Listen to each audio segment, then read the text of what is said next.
What's up, y'all? Tommy here. Today I'm going to be talking about my expenses living in West Africa for 1 month. Now, I've been traveling around the world, staying in different cities for 1 month at a time. I'm actually currently here in Guatemala City, and today I'm going to be breaking down how much I managed to spend after 1 month in a country called Togo. Now, I'll be breaking down the different categories and give you a range depending on how you're trying to live out there as well. So if that's something that interests you, be sure you stay tuned. So where exactly was I?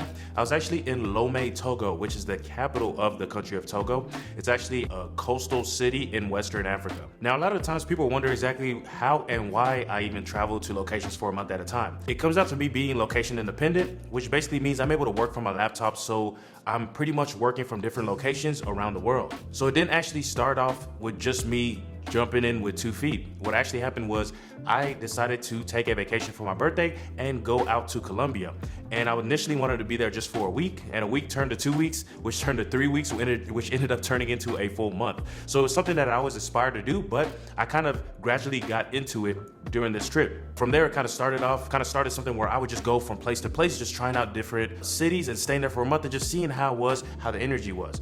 And what I really like about staying at a place for a month is, whenever you go to a location and you're visiting, you're there for, let's say, a couple of days, right? 2 days, 3 days, whatever the case may be, you really don't get the vibe of what it's like to actually live in that location, right? Because more than likely, you're just hitting a bunch of tourist spots. You're probably eating out, going to restaurants, trying out different restaurants, things like that.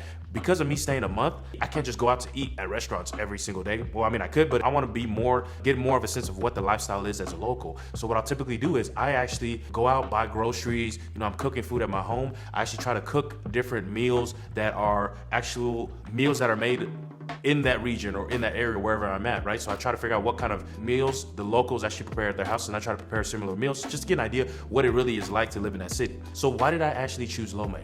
Well, I wanted to visit another country in Africa. I'd only at this point been to Egypt and the Democratic Republic of Congo. So for those of you guys who don't know, my family's originally from the Congo. And so I have gone there a few times to, just visit for pretty much vacation. I go back there, visit family, pretty much check out different areas in the capital and in neighboring cities. And so I wanted to get an experience of what it was, what another African country, whether it was comparable to my other experiences or whether it was going to be different. And I figured that Lomé would be a good choice because I actually had one of my relatives, a cousin of mine who was living out there, had lived out there for quite a few years. So it actually worked out to be perfect because not only was I going to be able to get to see a new country, but it was going to be great to be able to catch up with my cousin while I was out there. And the other benefit was that it would make for a softer landing for me to actually be able to, quickly adapt to the way of life there.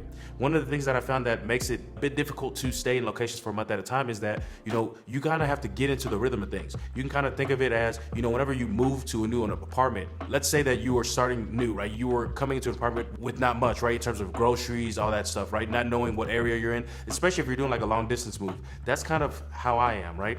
I'm doing a long distance move and now I have to not only make new relationships in terms of meet new people, make new friends, but I have to figure out, find my own resources in terms of what's the grocery store I'm gonna start going to, what kind of food am I gonna start making, how am I gonna deal with transportation, things like that. So it made it a lot easier for me to go to West Africa when I had a family member that was actually out there already, because she could kind of help me get into the swing of things a lot quicker. Now, when it comes to the actual expenses itself, I won't be necessarily giving a total, and the reason for that is that it was difficult to tabulate all the different expenses that I had, simply because they are operating on more of a cash economy out there, especially for if you're not going to bigger restaurants, if you're just kind of going to, different types of vendors, whether you're buying things out on the street or maybe you're going to smaller restaurants, it's quite possible that they're not going to have access to credit card processing, so credit card readers or anything like that. So they're only going to be accepting cash. That made it a lot more difficult, especially, if I'm going and trying to buy just some fruits to try out on the corner. It's made it a lot difficult to be able to tabulate everything. So I'm just going to give you general expenses to give you an idea. And that is going to be able to help you, especially if you're someone who wants to go out to Togo in the future. It's going to give you a general idea how much you can expect to spend. Also, I wanted to try to give different aspects of how you could live out there, right? Whether you wanted to be out there and be a little more frugal, or you wanted to live a more luxurious life, right? So instead of me giving a total, what I did is I tried out different aspects from both sides to kind of give you guys a general idea how much it would cost for you to be able to do just that. So my hope is that instead I can show you both sides, right? both types of different lifestyles, whether you want to live luxuriously or you want to live a little more frugal. I'm hoping that the clips that I show you, I'll be throwing in a bunch of different screenshots and things like that and video clips. I'm hoping that can give you a general idea of what you can expect to get for what type of price point. Now, the first thing I'm gonna touch on is rent and internet. Now, I'll be showing you guys photos of a McMansion that I was able to actually do a tour of, as well as how cheap it was. But first, I want to talk about the first place that I actually ended up going to. The place number one that I went to, it was an apartment in a neighborhood called Decon. Now, one of the huge pluses of this place was actually where it was located. It was much more centrally located than any of the other places I found. It was actually right off of Boulevard Circulaire, which is actually one of the main streets in the city. Now, I was able to find this place on Airbnb. One of the benefits I found from Airbnb and the type of lifestyle that I'm doing is that once you start booking 30 days or more on Airbnb, you start having huge discounts when it comes to places. Now, I'll throw up some videos of this actual place, but I was able to get a tour of it with the actual caretaker of the home, as well as I got to meet the security guard who was going to be with me throughout the entire stay. Now, this place ended up costing me exactly $475.37 for 1 month. You heard that right. That's less than $500 for 1 month. Now, my views on the place, I think that it was okay.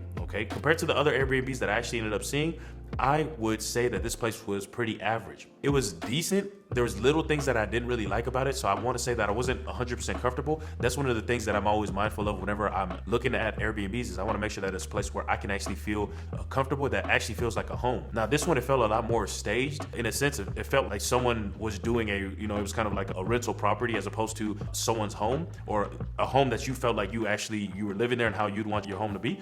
But nonetheless, for $500 or less than $500, I couldn't really complain much. But this is actually also one of the reasons that I ended up finding a second place to stay, which I'll actually be showing you here in a bit. Now, the price of this first Airbnb was so cheap that it made sense for me to try to find another place and see if I could find a nicer place to stay after being in this first home for a couple weeks. Now, when it comes to my actual budget, staying at these different Airbnbs, I am just looking to make sure that I'm paying roughly the same amount of rent as I would be paying in my hometown back in Dallas, Texas.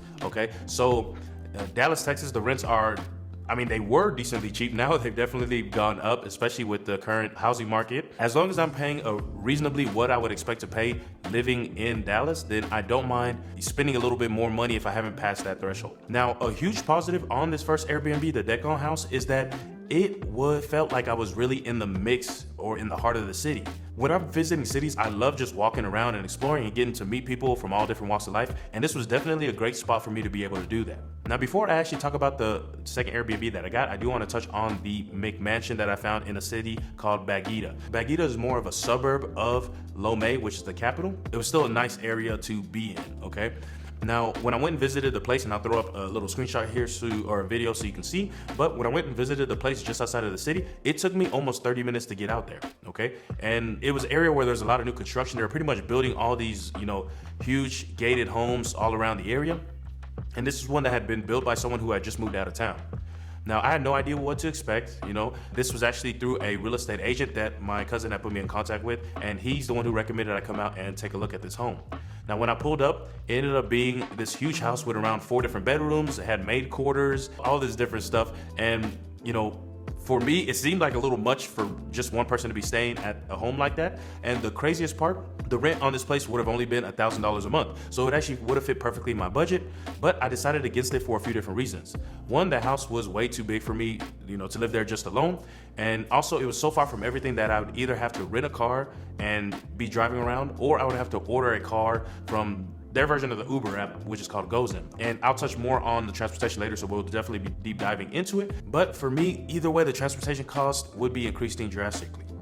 Also, on top of it, the homeowner also wanted me to put down $1,000 deposit, as well as to pay immediately the $1,000 for the rent, And I wasn't too confident that I'd be getting that deposit back, so it didn't make sense for me to drop $2,000 for a home that was already too big, rather than possibly find another place. And that eventually led me to place number 2. Now, place number 2 was actually in a city right outside of Lomé called Lome, and this was a lot closer than McMansion.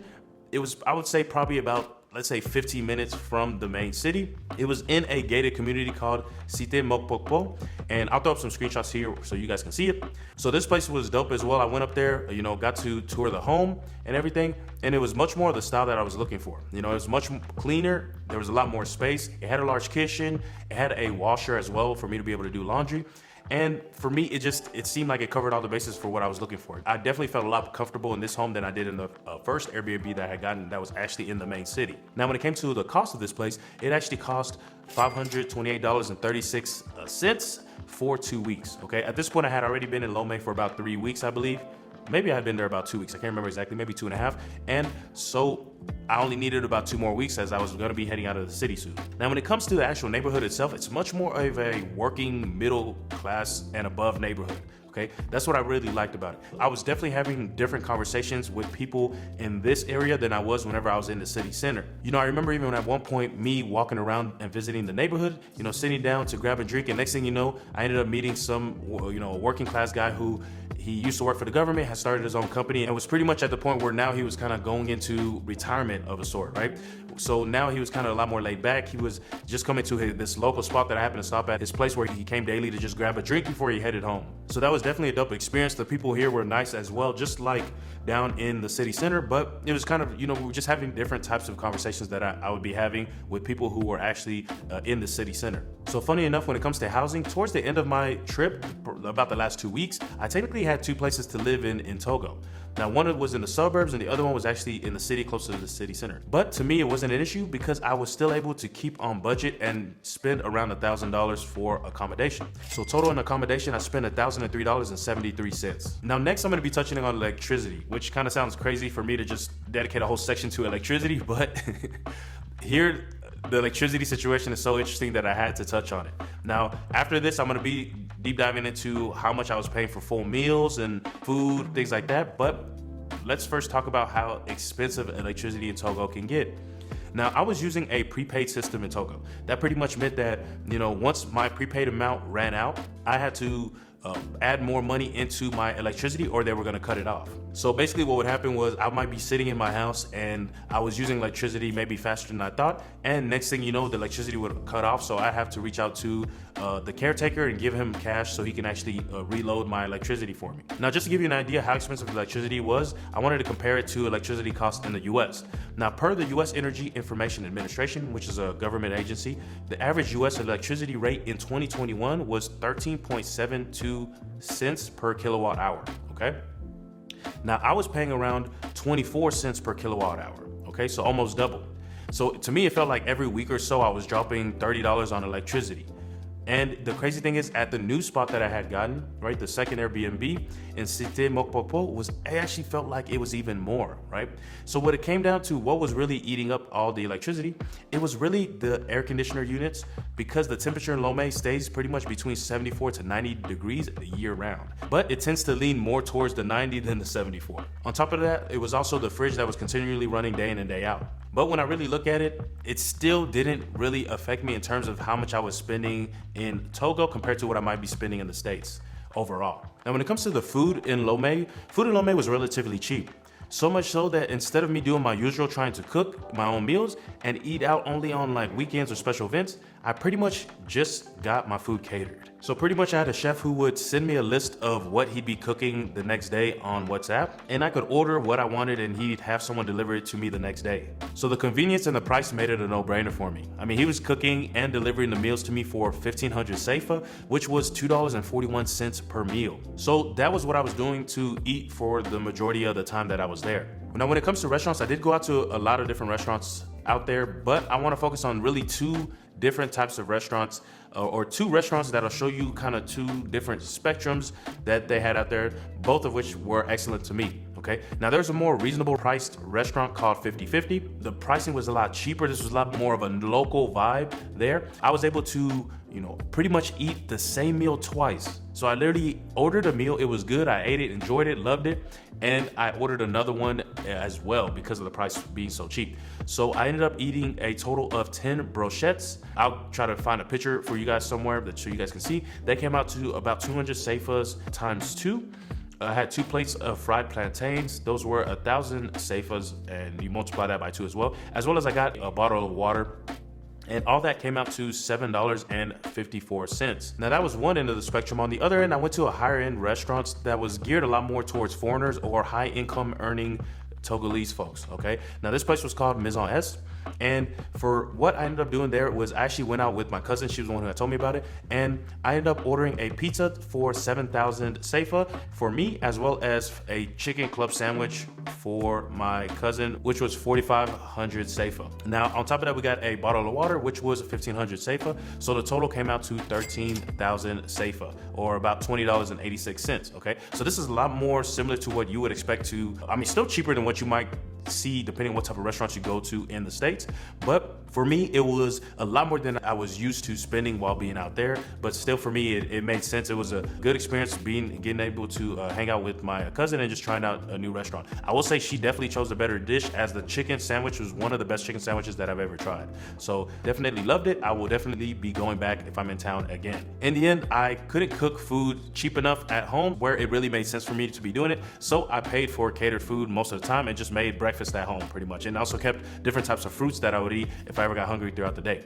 Now, when it comes to restaurants, I had different price options depending on what the vibe I was really going for. So I was definitely trying things across the spectrum. Now, transportation. This was something that was really interesting, especially with the experience that I had in the Congo. Now, in Congo, we don't really have any type, there's not really an Uber or anything like that. There is taxis that you can ride. You just have to be careful with the taxi services because, you know, it's kind of like a little bit from what I've heard, South Africa, in terms of like sometimes, you know, you can get robbed, things like that. So for me, I've always found that it was safer to pretty much just get a ride from a family member since I have family in town. But in Togo, it was a lot different than that, okay? In Togo, the system they have is really, they have 3 different types of ride services you can use, or different tiers of services you can use. One, you can use the unlicensed or unaffiliated motor drivers or taxi drivers.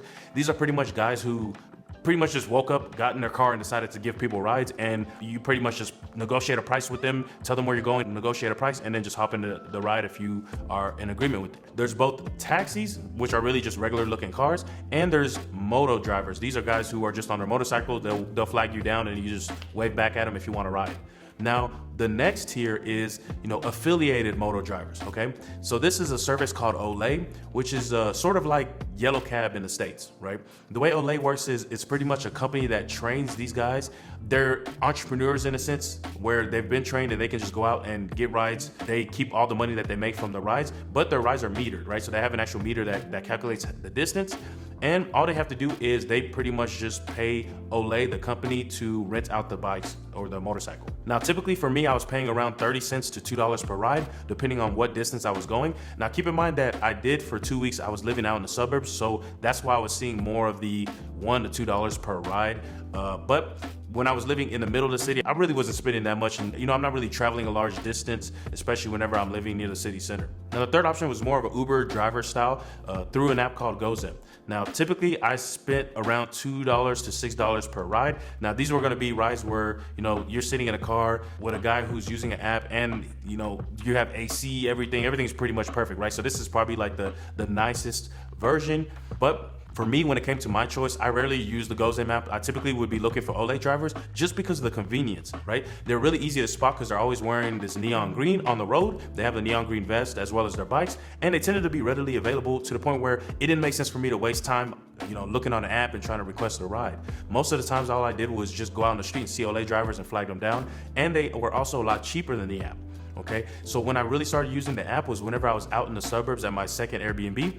There, because it was a gated community, it was easier for me to use the GoZem app to get a ride out of my gated community. That way I didn't have to literally walk out of the gates and try to walk around looking for a ride. If someone came to my front door of my house, and then on the way back, I would just take, you know, a Lomé ride or whatever the case may be. So that's really the gist of it. In terms of excursions, I did go on a few different excursions. The 2 main ones being a city called Lomé. It was more sort of a resort town, not too far outside of Lomé.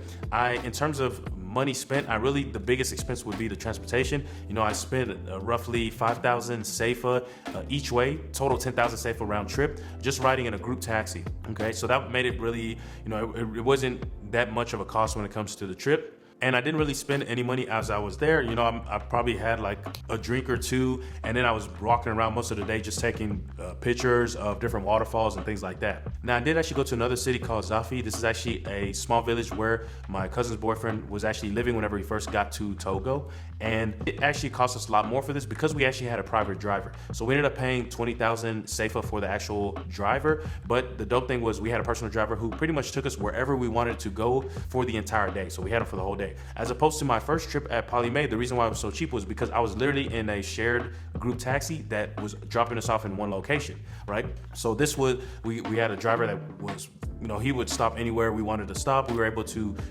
pretty much use it for the entire day. Now, in conclusion, overall, this was an amazing trip. I found that the people were extremely friendly. Overall cost of living there was extremely cheap. It felt nice being so close to the beach. I'll throw up some other screenshots of me just walking around watching, even kids out there playing soccer. It looked like they had a little soccer tournament or something going on. You would see horses, people on horses, just riding by on the beach. It just felt so relaxing being out there. It was also dope being able to see the difference between Togo and my country, the Congo.